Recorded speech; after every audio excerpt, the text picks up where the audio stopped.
মাননীয় মহাসচিব। কয়েকটি পত্রিকা হেডলাইন করেছে দ্বিতীয় বিয়ে করলেন হেফাজতের মহাসচিব। মানে হেডলাইনটা দেখেই মনে হচ্ছে যে উনি বোধহয় আসলে কোনো অসৎ উদ্দেশ্য খায়েশের জন্য দ্বিতীয় বিয়েটা করেছেন।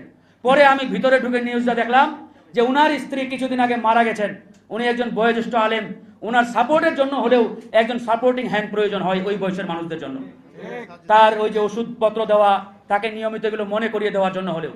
আর যাকে তিনি বিবাহ করেছেন তিনিও একজন বিধবা নারী। এটা কিন্তু একটা উত্তম কাজ হয়েছে, কিন্তু মিডিয়াগুলো এমনভাবে হেডলাইন করলো দেখেই মনে হলো মাশাআল্লাহ।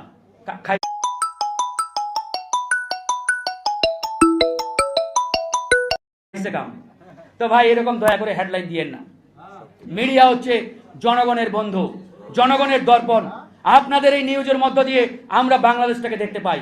তো আমরা সুন্দর বস্তুনিষ্ঠ সংবাদ প্রচার করবেন, আপনাদের মধ্য দিয়ে সবাই মিলে একটি নতুন বাংলাদেশ বিনির্মাণ করব। আল্লাহ হাফেজ, আসসালামু আলাইকুম রহমতুল্লাহ।